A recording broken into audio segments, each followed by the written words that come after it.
Nesse vídeo eu quero fazer algo diferente, então eu vou contar um pouco da minha história, da minha trajetória até aqui para você me conhecer um pouco melhor. E no próximo vídeo eu vou contar um pouco sobre meus mentores. Então vamos lá. Lá estava eu em 2019, prestes a começar o ensino médio, plena pandemia, né? No finalzinho que começou a pandemia, então durante o ano tava tendo escola, tava tendo normal, né? Minha rotina basicamente era escola, acordava, ia pra escola, estudava de manhã, chegava da escola, arrumava a casa, lavava a louça e depois passava o dia jogando um jogo chamado Free Fire. Eu sempre busquei uma forma de ganhar dinheiro na internet, ou com o que eu fazia, ou seja, jogando, brincando. O que eu fazia, eu lembro quando eu tinha 12 a 13 anos, que eu jogava Minecraft no celular, sempre joguei no celular. Eu jogava e comecei um canal no YouTube. Dos meus 10 aos 13 anos, eu queria encontrar uma forma de ganhar dinheiro, fazendo o que eu gostava. Eu vi o pessoal gravando, jogando, hoje em dia tem, né, gameplay, essas coisas assim, e o pessoal ganhando dinheiro com isso. Então eu falei, eu quero também me divertir, que era o que eu fazia, jogando no celular, e monetizar de alguma forma com isso. Então eu criei um canal, durante um ano aí eu postei vídeos jogando diversos jogos, era Minecraft, mas basicamente eu sempre gostei de dinheiro, eu sempre busquei alguma forma de ganhar dinheiro, até fazendo o que eu gostava. Porém, eu não consegui monetizar, não consegui ganhar dinheiro com isso durante um ano, e depois parei, desanimei e parei. Inclusive eu tenho um canal hoje, tá tudo privado os vídeos, eu pequenininho, um dia eu posso reagir também, quem sabe. Mas depois, durante o tempo depois eu parei, voltei a jogar outro jogo, que era o Free Fire nessa época. Acho que eu comecei a jogar nos meus 14 ou meus 15, comecei a jogar esse jogo e encontrei uma forma de ganhar dinheiro com isso. Ou seja, lá tinha campeonatos e a equipe vencedora ganhava todo o prêmio, né? Ganhava um valor lá e poderia repartir entre o time em si. Também tinha os streamers, né, que gravam também jogando, fazem live com isso. Porém eu não consegui, não dei certo nisso. A gente jogou campeonato com o meu time, a gente era bom até. Na verdade a gente não era tão bom, né, pra não ter dado certo, então não era bom. A gente era bom só entre nós, assim. Mas enfim, não deu certo também. Porém aqui começa redirecionando para onde eu estou hoje. Seguindo nessa época de 2019, eu tinha esse time, a gente tinha esse time da escola mesmo. Quando a gente jogava campeonatos, organizava treinamentos. Então, para divulgar isso, para divulgar esses treinamentos, esses campeonatos, a gente precisava de um flyer. A gente tinha um logotipo do time, que era a guilda, né? A gente chamava de guilda, porque era basicamente um time do Free Fire. Eu vou ver se eu consigo encontrar algumas fotos para mostrar aí no vídeo um pouquinho de como eu fazia.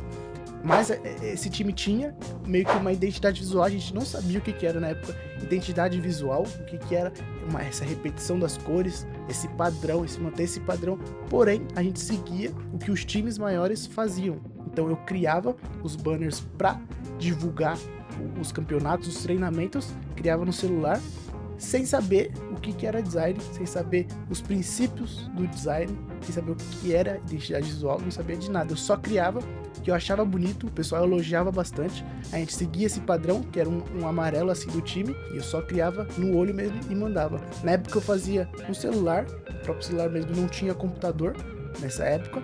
Como eu já jogava no celular, já tinha o celular, eu fazia tudo direto no celular, porque eu fazia no PS Touch, que era um aplicativo de celular, que a gente conseguia criar os designs, que era onde eu fazia todos esses materiais. Ele era basicamente um Photoshop, porém diferente, com menos opções, né? Ele não tinha uma ampla ferramentas assim. Eu conseguia fazer no celular, por ser no celular ele é mais simples. Por exemplo, eu não conseguia editar a tipografia do texto. Eu fazia um título, algum texto, eu não conseguia editar a tipografia, colocar algo personalizado. Então, como é que eu fazia para editar a tipografia? Eu tinha um outro aplicativo onde eu colocava o texto, personalizava, colocava os efeitos, às vezes um contorno, algum efeitozinho, exportava em PNG e passava para o PS Touch para terminar todo o layout em si. Então era bem trabalhoso, mas eu gostava de fazer isso, eu sempre gostei de fazer isso, e o pessoal sempre me pedia, porque gostava também, gostava do resultado, falava que era bonito. Então eu contei basicamente essa história mais resumida para chegar ao caminho onde eu tô hoje. Ou seja, eu fazia design sem saber que era uma profissão, sem saber que dava pra ganhar dinheiro de fato com isso. Eu não sabia, literalmente não sabia que dava pra ganhar dinheiro com isso. Eu fazia assim pro time mesmo. E já nessa época, eu recebi um conselho de um amigo da igreja, Rubens Buscarato, o nome dele. E ele era meu líder na época. E ele viu alguns desses materiais que eu fiz. Não sei como, não me lembro ao certo como foi. Mas ele olhou isso e falou: dá pra ganhar dinheiro com isso. Por que você não investe nisso? Por que você não estuda sobre isso? Aquilo abriu na minha mente uma outra forma de conseguir ganhar dinheiro de alguma forma. Então eu lembro que eu tentei no Minecraft, fiz um canal no YouTube, não consegui, igual o pessoal fez. Tentei jogar Free Fire, joguei campeonato também, eu postei vídeo, mas só foi um. Enfim, eu joguei campeonato para ganhar dinheiro também, não consegui. E depois minha terceira opção já seria o design. E nesse momento abriu essa oportunidade de ganhar dinheiro com isso, fazendo o que eu gostava, mesmo sendo menor de idade. Então nessa época eu tinha 15 anos e eu já estava entregando currículo para trabalhar, querendo trabalhar já novo. Então foi daí que eu fui e procurei, pesquisei o que era design gráfico. Na época eu não sabia. Eu lembro de um dia que me perguntaram na escola o que eu queria ser. Eu falei design gráfico. E o pessoal riu e falou: faz o que? Faz gráfico? E eu não sabia ainda o que era, mas eu sabia que dava pra ganhar dinheiro com isso. Eu falei: vou trabalhar com isso. O pessoal falou: faz gráfico? Eu falei: talvez faça gráfico, não sei. Eu não sabia mesmo, mas era o que eu fazia, já gostava. O que eu entendia é que eu faria aquele material, o design em si. E eu fui pesquisar sobre isso. Então eu pesquisei lá no YouTube o que é design gráfico. Eu lembro do primeiro vídeo que eu encontrei, que foi do André Amaral, que seria mais pra frente um dos meus primeiros mentores, uma das primeiras pessoas que me direcionou para muitas outras pessoas. Ele foi o ponto de partida de tudo. Então eu comecei a acompanhar ele, lembro de acompanhar todas as lives dele no YouTube e assistia. Na época eu tava sem o celular, ou eu tava sem notebook, sem computador, ainda não tinha. Então eu fazia tudo no celular, tudo que eu aprendia com ele, eu tentava aplicar no celular. Então eu aprendi os princípios do design, tentava aplicar já no celular. E eu também anotava, eu tinha um caderno que eu enchi ele de anotações das lives que ele fazia ensinando design. Inclusive, eu vou ver se eu encontro aqui esse caderno para mostrar para vocês. Então eu acabei de encontrar aqui para vocês verem, tá até escrito aqui, ó, André Amaral DGSS, na época era Design Sem Segredos o nome. Eu fiz esse caderno, preenchi, tá todo velho, eu fiz num caderno assim mesmo, que era de escola. Isso aqui é da prefeitura, capa dura, ó. Fiz um papel e colei aqui, que aqui eu fiz todas as anotações das lives. Então vamos ler aqui, que nem eu lembro. Então módulo planejamento visual, tinha os princípios aqui do design, vou ver se eu consigo mostrar para vocês, e onde eu fazia todas as anotações, tudo que eu conseguia eu anotava aqui. Aí ele tem bastante coisa: direção, fluxo, alinhamento, os princípios do design, módulo de tipografia, aqui ó, módulo de tipografia. Então eu anotava tudo, isso aqui era de live, ele passava 1 hora mais ou menos ensinando isso, e eu anotava, assistia e anotava, colocava na televisão e começava a anotar tudo. Tem bastante coisa, eu acho que esse caderno deve estar completo. Não, completo não, mas tem bastante anotações. Como não criar símbolos, olha aqui, e foque em uma única coisa.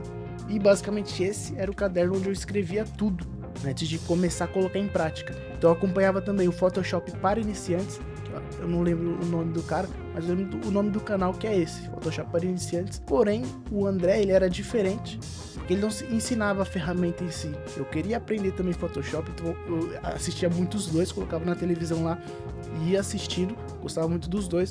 Porém, o André era diferente. Por mais que eu quisesse e gostasse muito de aprender Photoshop, o André ensinava a parte técnica de tudo isso. Ele ensinava os princípios, então ele foi a primeira pessoa a me apresentar os princípios do design, o que era uma identidade visual, os símbolos, o que eram símbolos, o que eram logotipos, o que era uma paleta de cores, tipografia.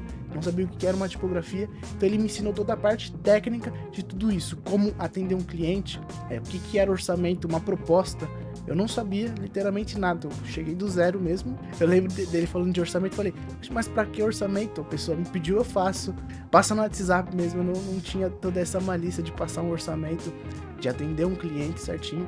Então ele foi a pessoa que me ensinou toda essa parte técnica do design. E depois eu também equilibrei aprendendo muito Photoshop, né? Porque eu comecei utilizando Photoshop e hoje em dia o nome desse canal é o Cara do Figma. Eu adoro o Figma, porém eu comecei no Photoshop, aprendendo o Photoshop.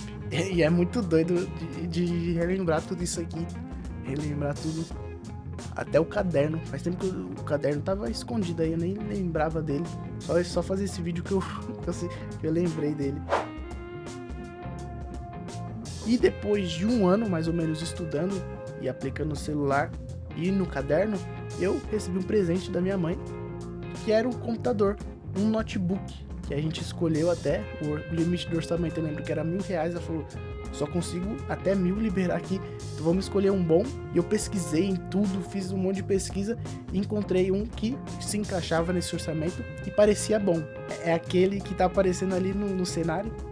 Esse aqui, ó, hoje em dia ele tá aqui do cenário, inclusive é da minha mãe hoje, eu já tenho o meu aqui, deixei esse aqui pra ela, e às vezes eu coloco de cenário, tô colocando de cenário aqui nos vídeos, mas basicamente foi aquele, ele é da Multilaser. O principal motivo que eu escolhi ele, porque ele tinha a possibilidade de você melhorar um pouco ele, você comprava um SSD, você melhorava ele, instalava o Windows no SSD para ficar mais rápido, inclusive eu consegui baixar o Photoshop. Então eu comecei aí, inclusive daí em diante eu não parei, eu só fui estudando, consegui baixar o Photoshop, travava um pouquinho, mas eu consegui baixar, comecei a assinar Adobe, comecei a fazer tudo certinho, aplicar o que eu aprendi. Dali em diante eu não parei de estudar, de aplicar. Eu demorei um pouco para me lançar no mercado, então eu estudei muito, anotava no caderno, praticava a teoria e a prática, aprende hoje, aplique amanhã. Era isso que eu fazia, porém eu demorei para me lançar no mercado de fato, demorei para começar a atender clientes de fato, a ganhar dinheiro com isso, porque eu tava meio inseguro. Porém, depois eu quebrei essa barreira, comecei a atender clientes de forma gratuita para construir portfólio, que era o que o André ensinava. Então eu me oferecia mesmo para criar alguns materiais gratuitos, comecei a oferecer serviços gratuitos e foi assim que eu fui construindo portfólio. E dali em diante eu não parei. No meio dessa jornada toda, conheci diversas pessoas que me ajudaram, inclusive a primeira cliente, ela me ajudou bastante. Mas isso vai ficar para um próximo vídeo, onde eu vou fazer um tributo aos meus mentores, as pessoas que me ajudaram até hoje a chegar aonde eu estou, construindo e trabalhando com o que eu trabalho hoje. Mas isso vai ficar para um próximo vídeo. Eu espero que essa história te motive de alguma forma a começar com o que você tem também hoje. Então, a maioria das pessoas hoje em dia não começa com o material dos sonhos, são poucos que começam, tem sempre uma história por trás. Eu espero que essa história também te motive de alguma forma a começar com o que você tem e que eu te ajude de alguma forma com esse vídeo. Eu espero que vocês tenham gostado. Se tiver algum comentário, faça um comentário aqui, alguma história sua também, se isso te motivou de alguma forma, se eu te ajudei de alguma forma. Deixa seu like também, deixa seu like, se inscreve no canal que tem mais vídeo aqui, inclusive esse de tributo aos meus mentores. É isso, um abraço e até a próxima.